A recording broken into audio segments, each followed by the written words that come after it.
امام یافعی نے روض الریاحین کے اندر لکھا، ایک نوجوان تھا، کپڑے کی دکان پہ کام کرتا تھا بڑا خوبصورت۔ ایک خاتون آئی تو اس کو دیکھا تو فریفتہ ہو گئی، دل ہار بیٹھے۔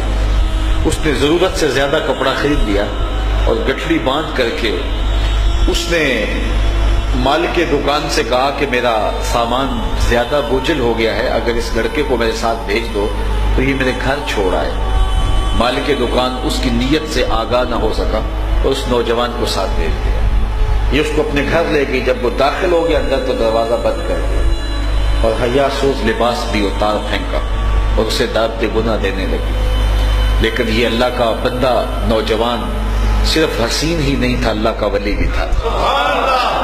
ہمیشہ اس نے اپنی جوانی کے تقدس پہ پہرا دیا۔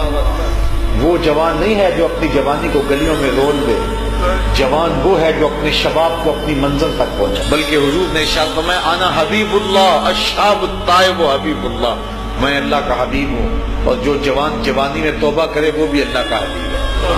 کتنی بڑی بات ہے، جب جوان توبہ کرتا اللہ کا عرش خوشی سے جھوم اٹھتا ہے۔ تو جوان کی عبادتیں، جوان کی توبہ اللہ کو بڑی پسند ہے۔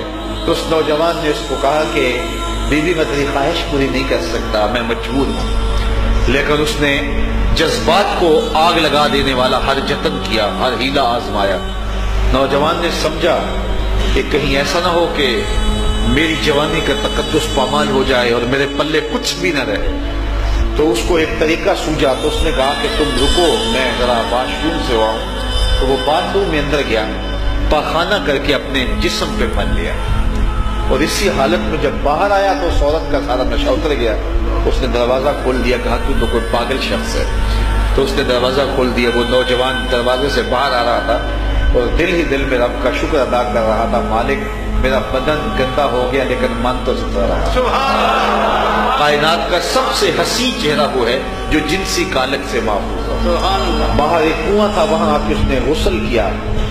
علامہ یافعی نے لکھا ہے ساری زندگی اس کے بدن سے مشک اور عنبر کی خوشبو آیا کرتی، اور جب وہ فوت ہو گیا لوگوں نے اس کو دفن کیا تو یہ خوشبو اس کی قبر کی مٹی سے بھی آیا کرتی۔ کوئی رب کے لیے گناہ کو چھوڑ کے دیکھے، کوئی رب کے لیے گناہوں کو ترک تو کر کے دیکھے، اللہ رحمت کے دروازے کھول دیتا ہے، اللہ کرم نوازیوں کے دروازے کشادہ کر دیتا ہے، اپنی خاص رحمتوں اور خاص کرم نوازیوں کا نور اس کے اوپر نازل فرماتا ہے۔ یہاں ایک نقطہ لکھا ہے ہمارے علماء نے، کہتے ہیں جب اللہ ولایت عطا کرتا ہے نا تو یہ سفید بالوں والے کا حصہ نہیں ہوتی۔ اگر جوانی میں کوئی آدمی توبہ کر کے تصوف کے راستے پہ چلتا ہے تو سب سے زیادہ ولایت اللہ اسے عطا فرماتا ہے۔ ولایت کا مطلب بڑھاپا نہیں، ولایت کا مطلب وہ نہیں کہ جب بڑا لمبا وقت گزر جائے تو پھر آدمی آئے کہ نہیں اب کیا کرنا ہے، اب مسجد ہی ہے، اب تو اس کے علاوہ گزارا ہی کوئی نہیں۔ تو اس وقت کا آنا اللہ کی بارگاہ میں قبول تو ہے، لیکن شاباشی اسی کو ملتی ہے جو جوانی کے وقت آئے۔